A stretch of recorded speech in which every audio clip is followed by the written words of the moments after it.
Assalamualaikum warahmatullahi wabarakatuh. Shalom, Om Swastiastu, Nama Budaya, Salam Kebajikan. Izin Prof, izin Senior, izin memperkenalkan diri. Praja Pratama Stephen Gerald Sinaga, NPP 361354, kelas D3, asal pendaftaran Sumatera Utara. Dalam hal ini, saya akan mempresentasikan tugas semester 1, yaitu pengantar ilmu filsafat, dosen pengampu Profesor Dr. Fernandes Simangunsong, SSTP, SAP, MS.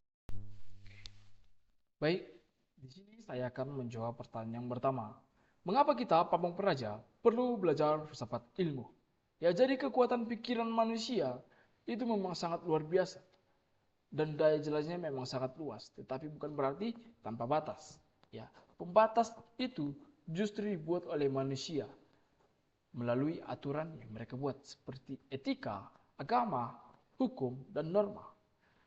Dengan tujuan agar pengembangan pengetahuan oleh manusia tidak merugikan manusia lainnya.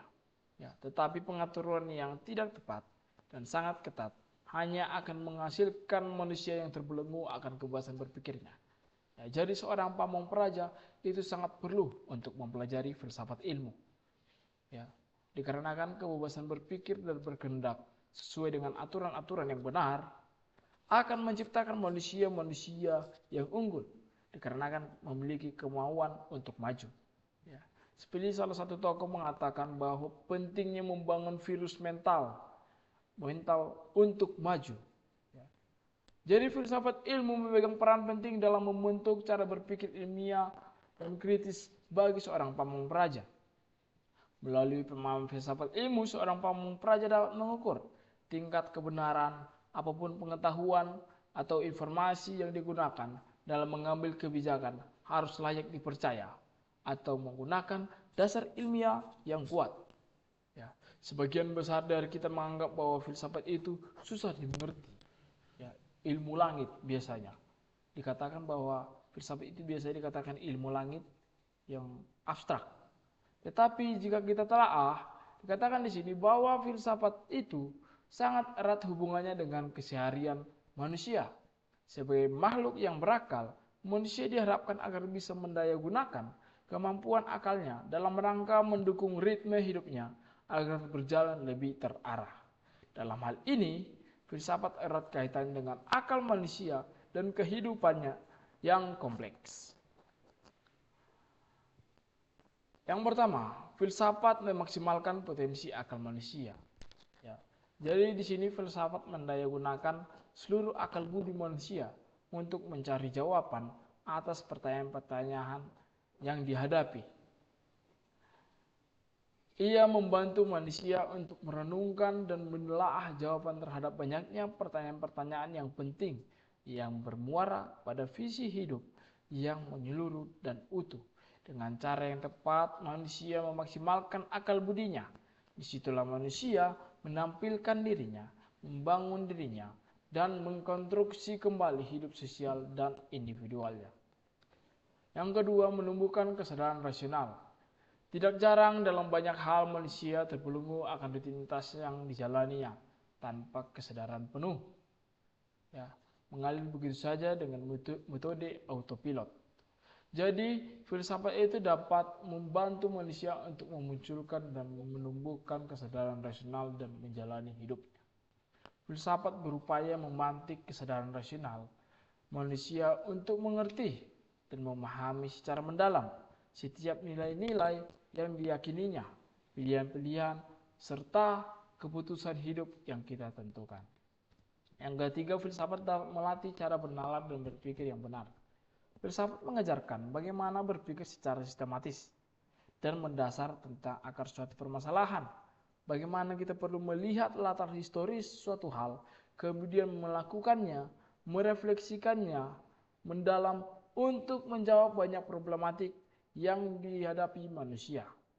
Kita juga perlu mengevaluasi dan menilai semata-mata hanya menerima sesuai dengan instan. Ketika kita belajar filsafat, kita akan banyak bertemu dengan pemikiran-pemikiran para filsuf sepanjang sejarah manusia. Ya, jangan ragu untuk mengkaji banyaknya pandangan-pandangan yang asing. Karena aktivitas berpikir tanpa didukung dengan pengetahuan dan juga data hanya akan menghasilkan spekulasi yang tidak mendasar. Yang selanjutnya, yang keempat, filsafat sebagai pembebas.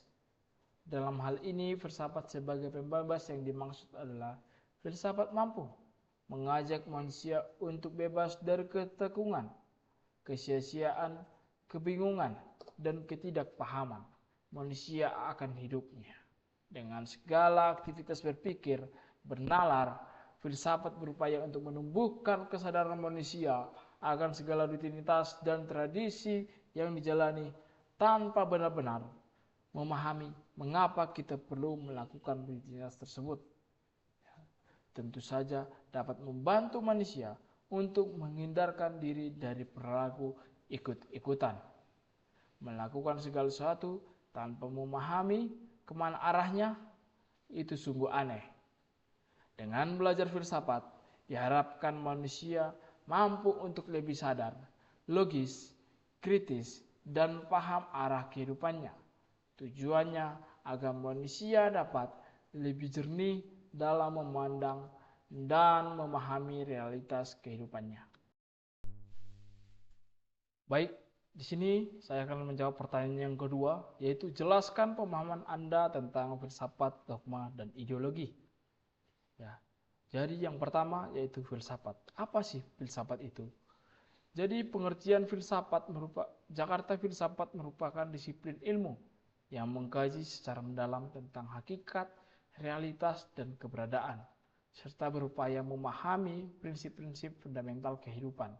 Istilah filsafat berasal dari bahasa Yunani, yaitu philosophia, yang terdiri dari philos yang artinya cinta dan sophia yang artinya kebijaksanaan. Dengan demikian, filsafat secara harfiah berarti cinta kebijaksanaan atau cinta terhadap kebenaran dan pengetahuan.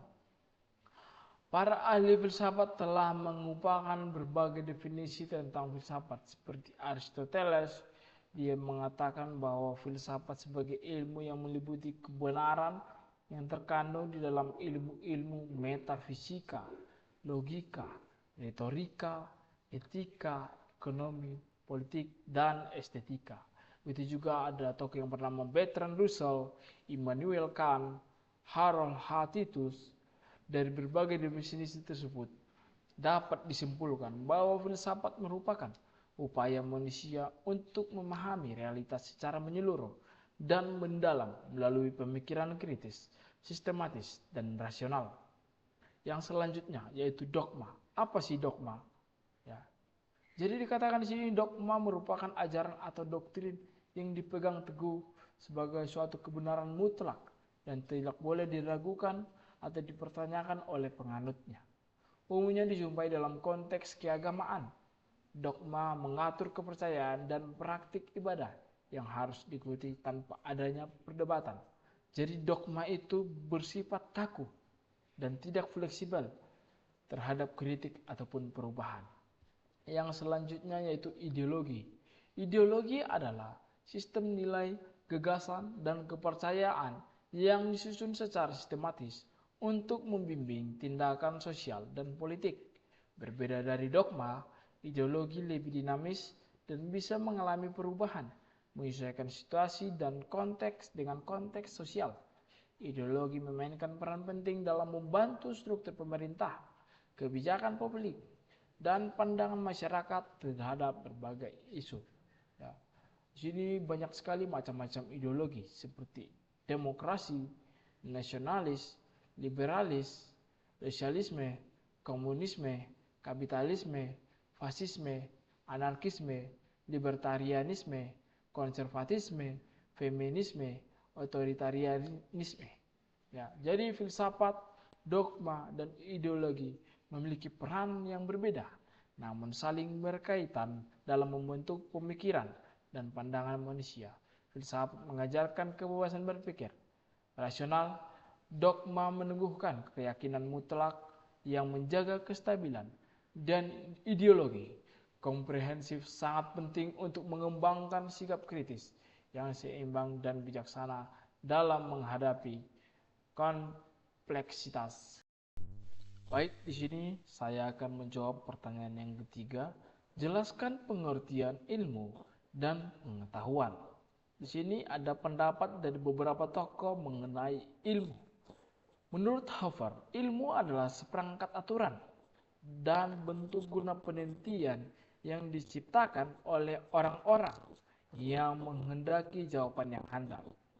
Ada juga menurut Van Pursen, ia mengemukakan bahwa ilmu bukan abstraksi, tetapi kesatuan metode yang melingkupi segala-galanya. Dan dalam kesatuan itu setiap ilmu memperoleh tempatnya. Dari pendapat di atas dapat diturunkan esensi pengertian ilmu yaitu sebagai berikut. Yang pertama, berisi deskripsi data pengalaman. Yang kedua, tersusun secara metodis dalam rumusan yang mudah dipahami. Yang ketiga, diciptakan secara sengaja untuk memperoleh jawaban yang handal mengenai persoalan alam dan sosial. Di dalam wacana umum, istilah ilmu dan pengetahuan seringkali dipertukar tempatkan. Secara sederhana dapat dikemukakan bahwa setiap ilmu adalah pengetahuan, tetapi setiap pengetahuan belum tentu ilmu. Sebab ilmu adalah pengetahuan yang memiliki ciri-ciri tertentu yang membedakannya dengan pengetahuan-pengetahuan lainnya. Pengetahuan adalah segala sesuatu yang diketahui dan mungkin diketahui oleh manusia.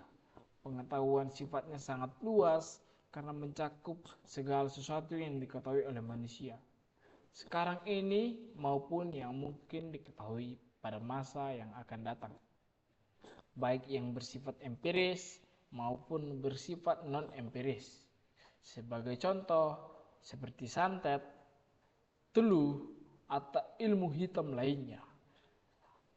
Pengetahuan manusia cara-cara untuk menghancurkan musuh, tetapi sampai saat ini pengetahuan tersebut belum masuk kategori sebagai ilmu, karena belum ada penelitian secara akademisi dan kemudian menuliskan untuk dikritisi oleh kalangan luar. Pada sisi lain, ilmu adalah bagian dari pengetahuan dengan ciri-ciri sebagai berikut.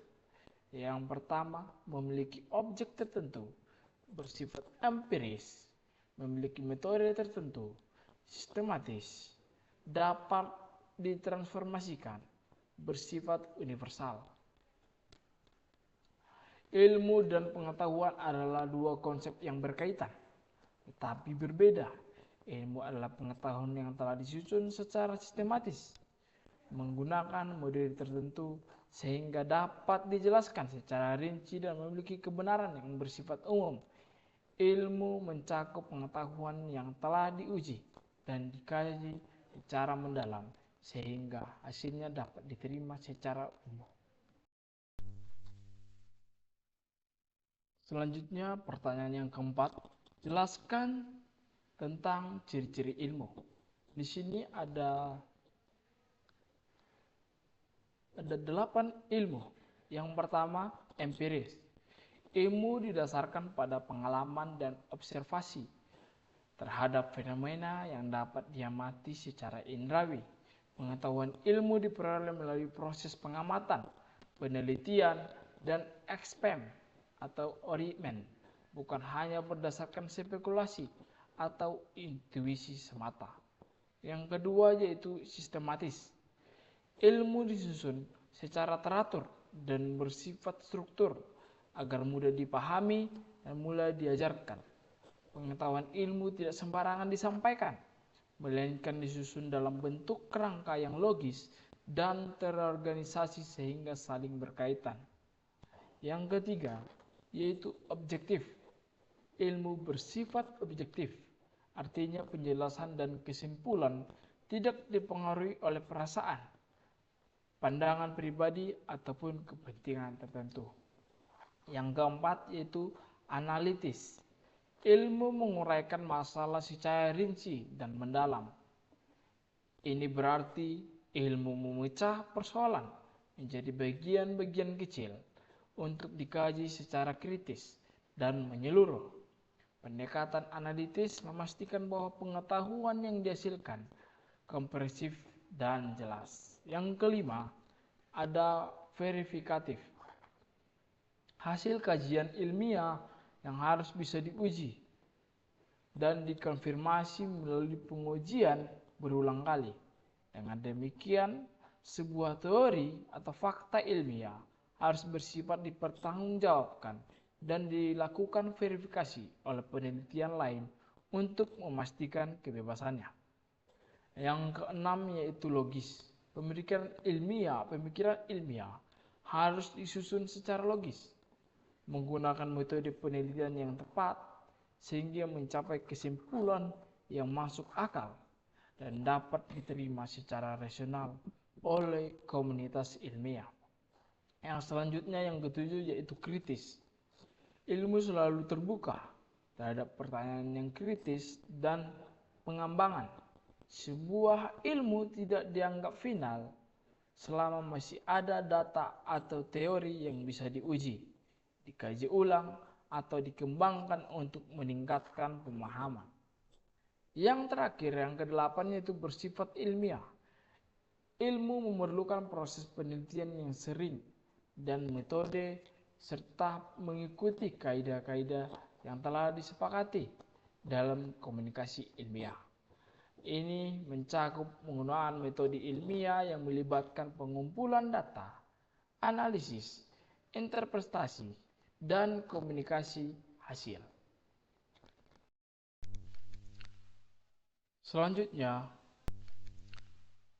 Selanjutnya, pertanyaan yang kelima, jelaskan tentang etos ilmu sosial. Etos ilmu sosial memegang peran penting sebagai landasan moral dan semangat yang harus dimiliki oleh para pelaku ilmu sosial dalam menjalankan aktivitas keilmuan mereka.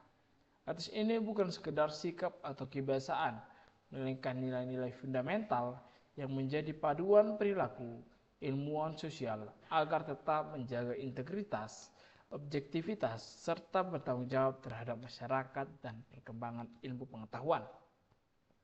Etos ilmu sosial biasanya diartikan sebagai semangat atau sikap mental yang mendorong ilmu untuk melakukan kegiatan keilmuan secara jujur, objektif, kritis, dan bertanggung jawab. Dalam pengertian ini, etos mencerminkan nilai-nilai moral dan etika yang harus dipegang teguh dalam setiap kegiatan penelitian dan pengembangan ilmu sosial. Etos juga menegakkan bahwa ilmu sosial tidak hanya bertujuan untuk mengumpulkan fakta dan teori, tetapi juga untuk memberikan manfaat sebesar-besarnya bagi kehidupan masyarakat dan meningkatkan keadilan sosial. Ciri-ciri utama menjadi landasan moral dan metodologis para ilmuwan sosial. Yang pertama, itu keterbukaan dan kejujuran. Para ilmuwan harus jujur dalam pelaporan data dan temuan, serta terbuka terhadap kritik dan revisi guna untuk meningkatkan kualitas penelitian. Yang kedua yaitu objektivitas dan netralitas. Ilmu sosial harus dilakukan dengan sikap objektif dan tidak memihak dan tidak bias. Yang selanjutnya itu kritis dan analitis. Para ilmuwan sosial perlu bersikap kritis terhadap data dan teori existing, serta mampu menganalisis fenomena sosial secara mendalam dan sistematis. Jadi, etos ilmu sosial merupakan fondasi moral dan mental yang dimiliki oleh setiap ilmuwan sosial sebagai bagian dari filosofi ilmu. Nilai-nilai dasar seperti kejujuran, objektivitas, keberanian kritis, tanggung jawab sosial, dan penghormatan terhadap keberagaman merupakan prinsip yang tidak boleh diabaikan dalam menjalankan tugas keilmuan. Pengusungan etos ini tidak hanya akan memperkuat kualitas penelitian dan pengembangan ilmu sosial, tetapi juga menjamin manfaat bagi pembangunan masyarakat yang beradab, adil, dan berkelanjutan.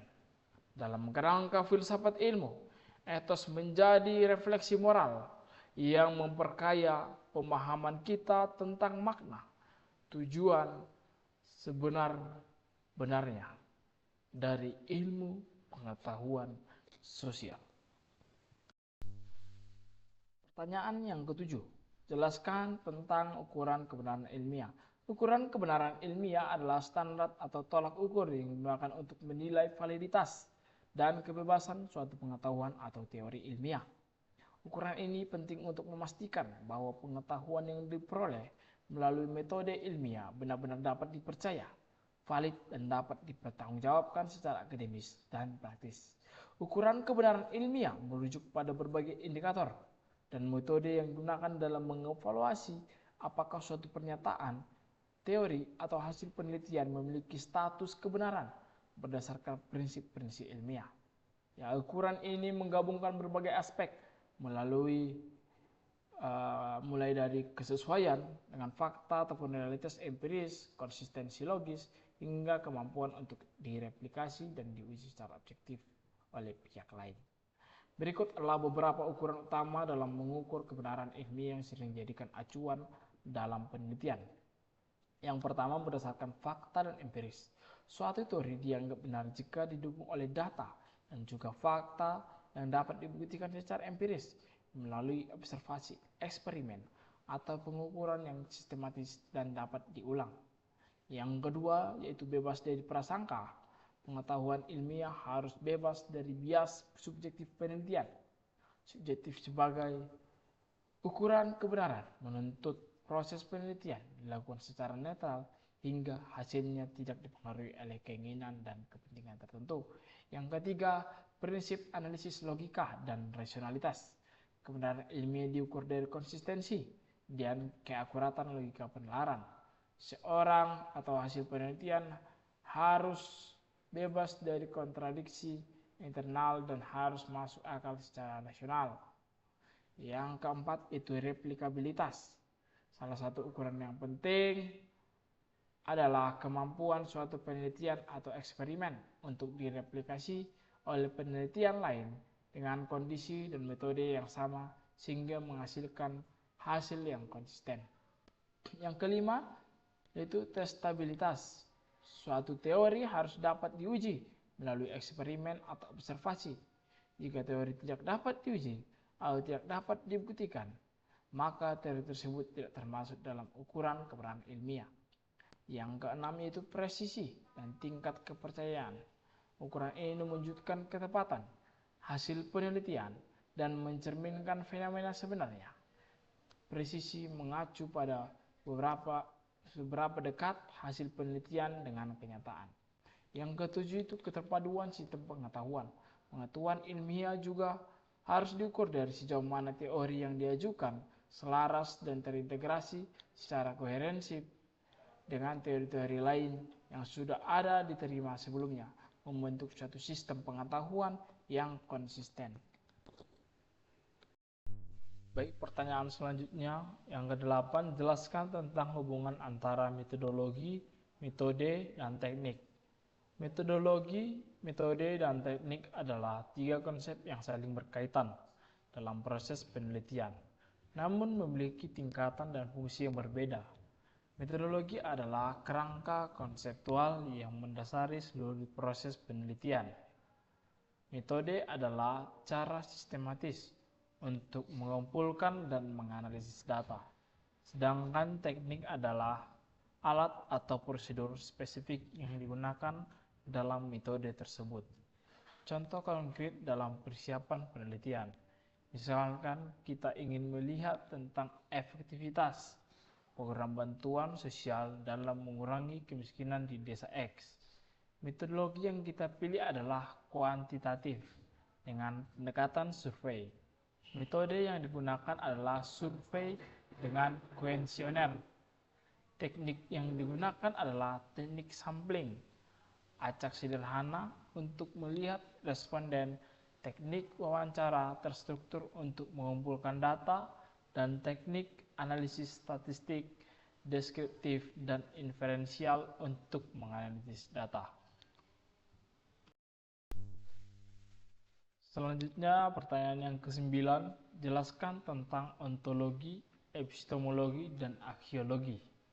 Yang pertama, ontologi. Ontologi adalah cabang filsafat yang membahas tentang hakikat, keberadaan, atau realitas. Dalam ilmu pemerintahan, ontologi membahas tentang hakikat pemerintahan, negara, kekuasaan, kebijakan, dan fenomena-fenomena politik lainnya. Contohnya, pertanyaan ontologi dalam ilmu pemerintahan adalah, apakah negara itu entitas yang nyata atau hanya konstruksi sosial? Yang kedua, epistemologi. Epistemologi adalah cabang filsafat yang membahas tentang sumber hakikat, batas, dan validitas pengetahuan. Dalam ilmu pemerintahan, epistemologi membahas tentang bagaimana kita memperoleh pengetahuan tentang pemerintahan, metode apa yang valid untuk menghasilkan pengetahuan yang benar, dan batas-batas pengetahuan kita tentang pemerintah. Sebagai contohnya, pertanyaan epistemologis dalam ilmu pemerintahan adalah, apakah pengetahuan tentang pemerintah dapat diperoleh secara objektif atau selalu dipengaruhi oleh nilai-nilai subjektif? Yang ketiga yaitu aksiologis. Aksiologis adalah cabang filsafat yang membahas tentang nilai-nilai dalam ilmu pemerintahan. Aksiologis membahas tentang nilai-nilai yang mendasari praktik pemerintahan seperti keadilan, kesejahteraan, kebebasan, dan demokrasi. Sebagai contohnya, pertanyaan aksiologis dalam ilmu pemerintahan adalah, nilai-nilai apa yang seharusnya menjadi landasan dalam pembuatan kebijakan publik? Ketiga aspek ini berperan sebagai fondasi utama filsafat ilmu dan saling berkaitan erat. Ontologi menentukan apa yang menjadi objek dan hakikat realitas. Epistemologis menjelaskan bagaimana kita memperoleh pengetahuan tentang objek tersebut serta memperjelas metode dasar pengetahuan. Aksiologis menilai manfaat dan nilai-nilai dari pengetahuan yang diperoleh serta menggunakan dalam kehidupan manusia. Ketiga aspek tersebut tidak dapat dipisahkan karena saling mendukung. Misalnya, suatu penelitian yang memperoleh pengetahuan melalui cara empiris ataupun epistemologis harus berhubungan dengan hakikat keberadaan objek yang dikaji oleh ontologi, sekaligus menilai manfaatnya yaitu aksiologi bagi masyarakat atau bidang ilmu terkait. Pada intinya, ontologi mengkaji tentang hakikat keberadaan dan struktur realitas. Epistemologis membahas tentang bagaimana kita mengetahui dan memperoleh pengetahuan, dan aksiologi menilai manfaat dan tujuan dari pengetahuan tersebut. Pemahaman yang mendalam tentang ketiga aspek ini penting bagi setiap ilmuwan maupun peneliti agar proses pencarian ilmu berjalan secara konsisten, logis, dan bernilai. Selanjutnya, pertanyaan yang ke-10, jelaskan tentang definisi pemerintahan dan pemerintah. Jadi, pemerintah adalah sekelompok orang atau organisasi yang diberikan kekuasaan untuk memerintah serta memiliki kewenangan dalam membuat dan menerapkan hukum di suatu wilayah. Jika dilihat dalam arti sempitnya, pemerintah adalah badan atau lembaga eksekutif dalam negara, misalnya presiden, gubernur, bupati, dan wali kota. Sedangkan dalam arti luas, pemerintah adalah semua aparatur negara, baik itu eksekutif, legislatif, ataupun yudikatif. Secara umum, pemerintah merupakan lembaga atau badan publik yang bertugas mewujudkan tujuan negara. Lembaga itu juga diberikan kewenangan untuk melaksanakan kepemimpinan dan koordinasi pemerintahan, serta pembangunan masyarakat dari berbagai lembaga di mana mereka ditempatkan.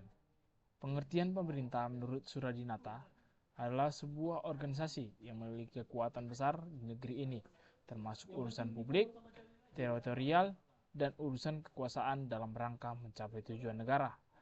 Sedangkan ada juga menurut dari Avan, di mana dia menjelaskan bahwa pemerintahan itu kegiatan terorganisir oleh orang atau warga di wilayah negara berdasarkan atas dasar kedaulatan dan bersumber untuk mencapai tujuan dari orang ataupun warga di daerah tersebut. Pemerintah merupakan kekuatan pengorganisasian yang tidak selalu dikaitkan dengan organisasi angkatan bersenjata, tapi bisa juga sekelompok orang dari berbagai kelompok masyarakat yang diselenggarakan oleh sebuah organisasi untuk mewujudkan tujuan dan sasaran mereka dengan memberi perhatian pada urusan publik. Lalu apa itu pemerintah? Pemerintah secara umum ialah proses atau cara pemerintah dalam menjalankan wewenangnya di berbagai bidang ekonomi, politik, administrasi, dan lain-lain dalam rangka mengelola berbagai urusan negara untuk kesejahteraan masyarakat. Pengertian pemerintahan dalam arti sempit adalah semua kegiatan fungsi dan kewajiban yang dijalankan oleh lembaga eksekutif untuk mencapai tujuan negara. Dalam arti luas, pemerintah dapat dikatakan suatu kegiatan yang bersumber pada kedaulatan dan kemerdekaan, berlandasan pada dasar negara, rakyat atau penduduk dan wilayah negara demi tercapainya tujuan negara. Intinya pemerintah itu adalah sistem yang dibentuk pemerintah yang diselenggarakan berdasarkan aturan dan perundang-undangan yang berlaku. Baik, selanjutnya pertanyaan yang ke-11. Perbedaan pemahaman antara ilmu filsafat dan filsafat ilmu. Jadi, filsafat ilmu dan ilmu filsafat merupakan dua istilah yang sering dianggap serupa, bahkan dipertukarkan, padahal keduanya memiliki perbedaan yang sangat mendasar, baik dari segi objek kajian, cara berpikir, maupun tujuan refleksinya. Memahami perbedaan ini menjadi langkah awal yang sangat penting dalam mendalam mengantar filsafat ilmu, karena dari sinilah seorang akan memahami posisi ilmu, pengetahuan, dan perannya dalam kehidupan manusia, termasuk dalam penyelenggaraan pemerintah. Ilmu filsafat dapat dipahami sebagai disiplin pengetahuan yang paling tua dan yang paling fundamental dalam sejarah pemikiran manusia. Ia lahir dari kegelisahan eksistensial ketika berhadapan dengan realitas kehidupan yang penuh misteri dan ketidakpastian. Sejak manusia mulai menyadari keberadaannya, muncul pertanyaan-pertanyaan yang mendasar yang tidak dapat dijawab secara sederhana melalui pengalaman sehari-hari atau tradisi turun-temurun. Pertanyaan tentang asal-usul alam semesta, tujuan hidup, makna penderitaan, hakikat kebenaran, keadilan, kebahagiaan menjadi pemicu lahirnya filsafat. Dalam konteks ini, ilmu filsafat bergerak pada wilayah pertanyaan-pertanyaan yang bersifat fundamental dan mendasar, seperti yang pertama, apa hakikat realitas yang sesungguhnya? Apakah kebenaran yang bersifat absolut atau relatif? Yang ketiga, apa tujuan hidup manusia sebagai individu dan makhluk sosial? Yang keempat, bagaimana hakikat kekuasaan, keadilan, dan tanggung jawab moral? Pertanyaan-pertanyaan tersebut tidak bertujuan untuk menghasilkan jawaban praktis yang instan, melainkan membentuk kerangka berpikir mendalam tentang kehidupan. Oleh karena itu, filsafat tidak terikat pada suatu objek tertentu. Segala sesuatu yang ada, manusia, masyarakat, negara, bahkan ilmu pengetahuan itu sendiri dapat menjadi objek refleksi filsafat. Inilah yang menjadikan filsafat bersifat universal, karena ruang lingkupnya mencakup seluruh realitas. Selain bersifat universal, filsafat juga bersifat radikal, dalam arti berani berpikir sampai ke akar-akar persoalan. Filsafat tidak puas dengan jawaban permukaan atau penjelasan yang bersifat teknis semata. Ia selalu menelusuri dasar terdalam dari suatu pemikiran ataupun praktik. Di samping itu, filsafat juga bersifat spekulatif, bukan dalam arti mengada-ada, tetapi berani menimbul batas pengalaman empiris untuk mencari makna dan prinsip-prinsip dasar yang menopang kenyataan. Berbeda dengan ilmu filsafat, filsafat ilmu muncul pada tahap perkembangan pemikiran, yaitu ketika ilmu pengetahuan berkembang sangat pesat dan mulai mendominasi cara manusia memahami dunia. Perkembangan itu yang ditandai dengan kemajuan teknologi, metode ilmiah, dan spesialisasi keilmuan membawa manfaat besar bagi kehidupan manusia. Namun di sisi lain, perkembangan itu juga menimbulkan berbagai persoalan baru, seperti penyalahgunaan ilmu, dehumanisasi, dan krisis nilai. Dalam konteks inilah filsafat ilmu lahir sebagai bentuk refleksi terhadap ilmu pengetahuan itu sendiri. Jika ilmu filsafat bertanya tentang realitas, maka filsafat ilmu bertanya tentang bagaimana manusia mengetahui realitas secara ilmiah. Objek kajian filsafat ilmu bukan lagi alam, masyarakat, ataupun manusia secara langsung, melainkan ilmu pengetahuan sebagai produk aktivitas intelektual manusia. Filsafat ilmu mempertanyakan berbagai aspek mendasar dari ilmu, antara lain bagaimana ilmu pengetahuan dibangun dan dikembangkan. Yang selanjutnya yaitu metode apa yang digunakan untuk memperoleh pengetahuan ilmiah. Apa batas-batas ilmu pengetahuan? Yang keempat, apa tanggung jawab etis dari penggunaan ilmu? Dengan kata lain, filsafat berfungsi sebagai alat evaluasi dan refleksi kritik terhadap praktik keilmuan. Ia mengingatkan bahwa tidak pernah benar-benar netral karena selalu dipengaruhi oleh asumsi, paradigma, kepentingan, dan konteks sosial tertentu. Oleh sebab itu, filsafat ilmu berperan penting dalam menjaga agar ilmu tidak kehilangan orientasi kemanusiaan dan moralnya.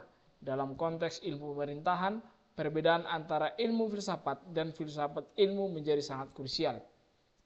Ilmu filsafat membantu memahami konsep-konsep seperti negara, kekuasaan, legitimasi, keadilan sosial, dan tujuan penyelenggaraan pemerintah. Melalui filsafat, kita dapat merenungkan untuk apa negara ada, siapa yang seharusnya diuntungkan oleh kekuasaan, dan bagaimana hubungan ideal antara pemerintah dan masyarakat. Sementara itu, filsafat ilmu berperan untuk menilai apakah ilmu pemerintahan sebagai disiplin ilmu telah dibangun secara ilmiah dan bertanggung jawab.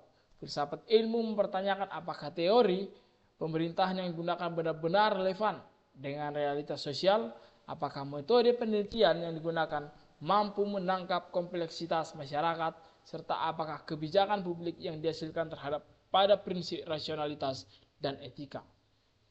Tanpa filsafat ilmu, pemerintahan berisiko terjebak menjadi sekadar ilmu teknis administratif yang melayani kepentingan kekuasaan semata. Ilmu dapat kehilangan fungsinya dan berubah menjadi alat legitimasi kebijakan yang tidak adil. Oleh karena itu, filsafat bermoral serta senantiasa berpihak pada kepentingan masyarakat yang luas. Selanjutnya, pertanyaan yang ke-12, pengertian konkret filsafat dan penjabaran etimologis filsafat. Secara etimologis, istilah filsafat berasal dari bahasa Yunani, yaitu philos yang berarti cinta dan sophios yang berarti kebijaksanaan. Yang dimaksud ialah cinta kebijaksanaan. Pengertian ini memiliki makna yang sangat mendalam, karena menegaskan bahwa filsafat tidak pernah dimaksud sebagai klaim bahwa seseorang telah mencapai kebijaksanaan. Sebaliknya, filsafat justru berangkat dari kesadaran manusia akan keterbatasan pengetahuan dan pemahamannya. Dari kesadaran inilah lahir sikap rendah hati intelektual, yakni kesediaan untuk terus bertanya, meragukan, dan mencari pemahaman yang lebih baik tentang realitas kehidupan. Makna etimologis tersebut menunjukkan bahwa filsafat bukanlah dogma yang kaku, melainkan proses pencarian tanpa henti. Seorang yang berfilsafat tidak berhenti pada satu jawaban, karena setiap jawaban selalu membuka ruang bagi pertanyaan baru. Oleh karena itu, filsafat pada hakikatnya adalah jalan berpikir, bukan kumpulan kesimpulan final. Sikap inilah yang membedakan filsafat dari pandangan yang bersifat doktriner ataupun absolut. Secara konkret, filsafat dapat dipahami sebagai aktivitas berpikir yang mendalam, sistematis, dan reflektif terhadap realitas hidup. Filsafat tidak berhenti pada pengamatan terhadap fakta-fakta empiris. Sebaliknya, dilakukan oleh ilmu-ilmu positif, tetapi berusaha menggali makna yang tersembunyi di balik fakta tersebut. Filsafat bertanya tidak hanya tentang apa yang terjadi, melainkan juga mengapa hal itu terjadi dan untuk apa hal itu terjadi. Dalam proses berfilsafat, manusia diajak untuk keluar dari kebiasaan menerima kenyataan secara apa adanya. Ya. Jadi filsafat mendorong manusia untuk mempertanyakan asumsi-asumsi yang seringkali tidak kita sadari, seperti anggapan tentang kebenaran, keadilan, kekuasaan, dan kemajuan. Dengan demikian, filsafat berfungsi sebagai alat pembongkar kesadaran atau sekaligus sebagai sarana pembentuk kesadaran kritis. Dalam konteks kehidupan bernegara dan berpemerintahan, filsafat memiliki peran yang sangat penting. Filsafat hadir ketika aparatur negara tidak hanya menjalankan aturan dan proses secara mekanisme, tetapi juga merenungkan nilai dan tujuan di balik aturan tersebut. Seorang aparatur yang memiliki pemahaman filosofis akan mempertanyakan apakah suatu kebijakan ataupun kebenaran, apakah tersebut berpihak pada kepentingan masyarakat yang luas, serta apakah kebijakan itu berkelanjutan bagi generasi yang akan mendatang. Dengan demikian, filsafat menjadi pondasi etis dan intelektual dalam menyelenggarakan pemerintahan. Ia mencegah pemerintah jatuh pada praktik formalitik yang kering nilai dan membantu menciptakan tata kelola pemerintahan yang bermartabat, manusiawi, dan berorientasi pada kesejahteraan masyarakat. Yang selanjutnya, pertanyaan yang ke-13 yaitu pemahaman tentang sosok filsuf. Sosok filsuf seringkali dipersepsikan secara keliru sebagai individu yang hidup dalam dunia yang abstrak, terasing, dan realitas sosial dan sibuk dengan pemikiran-pemikiran yang tidak membumi. Pandangan ini muncul karena filsafat sering dikaitkan dengan konsep-konsep yang sulit dan bahasa yang kompleks. Namun jika kita telusuri secara mendalam, filsafat justru adalah manusia yang paling dekat dengan realitas kehidupan. Seorang filsuf adalah individu yang memiliki kepekaan intelektual dan moral terhadap lingkungan sosialnya.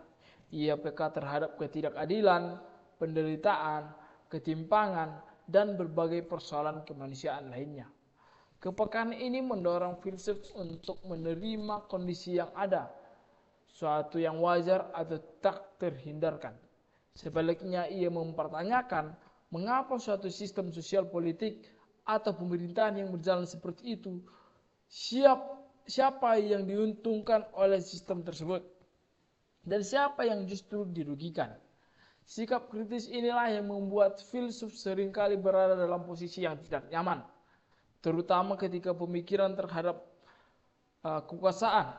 Dalam sejarah pemikiran, banyak filsuf yang mengalami tekanan, pengecualian, bahkan penganiayaan karena gagasan-gagasan yang dianggap mengganggu tatanan yang mapan.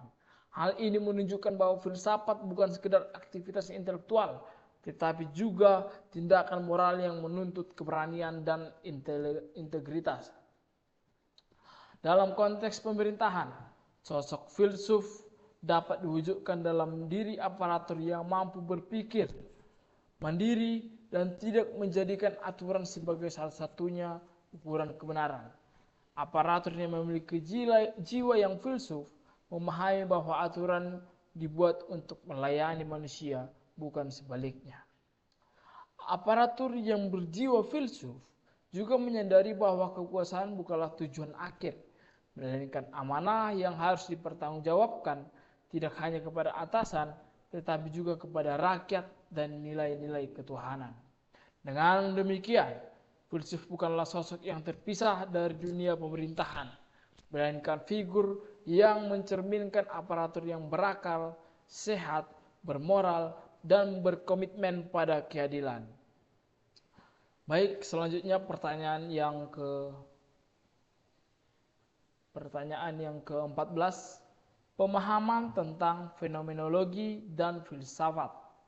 Fenomenologi merupakan salah satu aliran penting dalam filsafat yang menempatkan pengalaman langsung manusia di titik tolak utama dan memahami realitas. Aliran ini lahir dari kegelisahan para filsuf terhadap dominasi positifme yang cenderung memandang realitas semata-mata sebagai sesuatu yang dapat diukur, dihitung, dan dirumuskan dalam hukum-hukum universal. Positifme beranggapan bahwa kebenaran hanya dapat diperoleh melalui pengamatan empiris dan metode kuantitatif, sehingga aspek pengalaman objektif manusia seringkali diabaikan. Fenomenologi hadir sebagai kritik atas pandangan tersebut dengan menegaskan bahwa realitas sosial dan kemanusiaan tidak pernah sepenuhnya netral dan objektif. Realitas selalu dialami, dimaknai ditafsirkan oleh manusia yang hidup di dalam konteks sosial dan budaya tertentu. Oleh karena itu, untuk memahami realitas secara utuh, manusia tidak cukup hanya mengandalkan statistik, tetapi juga harus memahami makna yang terkandung. Dalam konteks ilmu pemerintahan, pendekatan fenomenologi membawa perubahan secara signifikan. Keberhasilan kebijakan publik tidak lagi dipahami semata-mata melalui indikator kuantitatif seperti angka pertumbuhan, tingkat serapan anggaran, atau jumlah layanan yang diselesaikan. Fenomenologi mengingatkan bahwa di balik angka-angka tersebut terdapat manusia yang berpengalaman, harapan, dan perasaan tertentu. Pelayanan publik yang baik misalnya tidak hanya diukur dari kecepatan ataupun efisiensi prosedur, tetapi juga dari bagaimana masyarakat merasa kehadiran negara, apakah masyarakat merasa dihargai, apakah mereka diperlakukan secara adil, apakah pelayanan tersebut memberi rasa aman dan nyaman. Pertanyaan-pertanyaan semacam ini hanya dapat dijawab melalui pendekatan yang memahami pengalaman subjektif masyarakat. Dengan menempatkan manusia sebagai subjek, bukan sekedar objek kebijakan, pendekatan fenomenologi menjadikan ilmu pemerintahan lebih humanis, empatik, dan kontekstual. Ilmu pemerintahan tidak lagi terjebak pada logika administratif semata, tetapi mampu menyentuh dimensi kemanusiaan yang menjadi tujuan utama penyelenggara pemerintahan. Yang selanjutnya yaitu pengantar filsafat ilmu dan sejarah perkembangan ilmu pemerintahan di Indonesia. Pengantar filsafat ilmu memberikan kerangka berpikir yang sangat penting dalam memahami sejarah perkembangan ilmu pemerintahan di Indonesia. Melalui pendekatan filosofis, mahasiswa diajak menyadari bahwa ilmu pemerintahan tidak berkembang secara linear dan netral, melainkan melalui proses sejarah yang panjang, penuh dinamika, dan syarat dengan kepentingan kekuasaan. Pada masa kolonial, ilmu pemerintahan di Indonesia berkembang dalam kerangka administratif kolonial. Ilmu bersifat administratif dan legalitik dengan tujuan utama menjaga kestabilan kelangsungan kekuasaan penjajah. Pemerintah dipahami sebagai alat pengendali sementara, ditempatkan sebagai objek yang harus diatur dan diawasi. Paradigma ini menekankan kepatuhan hierarki dan kekuasaan negara yang sentralistik. Setelah Indonesia merdeka, paradigma ilmu pemerintahan mengalami pergeseran, namun tidak serta-merta meninggalkan warisan kolonial pada masa awal kemerdekaan hingga Orde Baru. Paradigma pembangunan mendominasi. Negara diposisikan sebagai aktor utama pembangunan, sementara masyarakat kembali ditempatkan sebagai objek yang harus dibina dan diarahkan. Pendekatan ini memang berhasil menciptakan stabilitas dan pertumbuhan ekonomi, tetapi seringkali mengabaikan partisipasi dan aspirasi masyarakat. Seiring dengan perkembangannya demokrasi dan kesadaran masyarakat, muncul kritik terhadap paradigma lain yang dianggap selalu sentralistik, birokratik, dan kurang responsif terhadap kebutuhan rakyat. Kritik ini mendorong lahirnya paradigma baru dalam ilmu pemerintahan yang menekankan konsep governance, partisipasi publik, transparansi, dan akuntabilitas pemerintahan tidak lagi dipahami sebagai aktivitas negara semata, tetapi sebagai proses kolaboratif yang melibatkan berbagai aktor termasuk masyarakat sipil dan sektor swasta. Filsafat ilmu membantu memahami bahwa perubahan paradigma ini bukan sekedar perubahan teknik dan administratif, melainkan pergeseran nilai dan cara pandang terhadap kekuasaan dan hubungan negara dengan masyarakat. Dengan pendekatan filosofis, ilmu pemerintahan menjadi lebih reflektif dan kritik terhadap praktik-praktik pemerintahan yang tidak adil ataupun tidak manusiawi. Yang selanjutnya, yang ke-16, yaitu fungsi ilmu.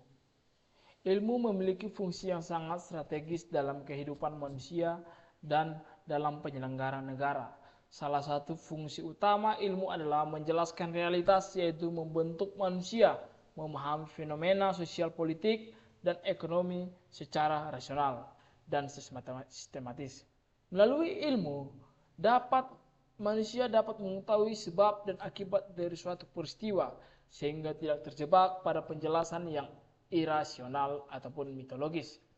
Selain fungsi penjelasan, ilmu juga memiliki fungsi prediktif, yakni kemampuan untuk memperkirakan dampak dari suatu tindakan atau kebijakan dalam pemerintah. Fungsi ini sangat penting untuk merumuskan kebijakan publik yang efektif dan berkelanjutan. Dengan dasar ilmiah yang kuat, pemerintah dapat mengantisipasi risiko dan merencanakan langkah-langkah strategis secara lebih matang. Ilmu juga berfungsi sebagai dasar pengembalian keputusan. Kebijakan publik yang baik seharusnya tidak didasari pada intuisi semata atau kepentingan sesaat, tetapi pada analisis ilmiah yang rasional dan terukur. Dengan demikian, ilmu menjadi alat penting dalam menciptakan pemerintahan yang efektif dan bertanggung jawab. Namun, fungsi ilmu tidak berhenti pada aspek teknik dan instrumental. Ilmu juga memiliki fungsi emansipatoris, yaitu membebaskan manusia dari ketidaktahuan, prasangka, dan ketidakadilan. Ilmu yang disertai refleksi filosofis mampu membuka kesadaran kritis masyarakat terhadap struktur kekuasaan yang menindas dan kebijaksanaan yang tidak adil. Oleh karena itu, ilmu harus selalu disertai dengan refleksi filosofis yang agar tidak berubah menjadi alat dominasi dan legitimasi kekuasaan. Filsafat ilmu berperan penting dalam menjaga agar ilmu tetap berpihak pada nilai kemanusiaan, keadilan, dan kesejahteraan bersama. Dalam konteks pemerintahan, ilmu yang berlandasan filsafat akan menjadi saran untuk menciptakan tata kelola pemerintahan yang adil, demokratis, dan bermartabat. Yang selanjutnya, pertanyaan yang ke-17, yaitu paradigma lama dan paradigma baru di ilmu pemerintahan.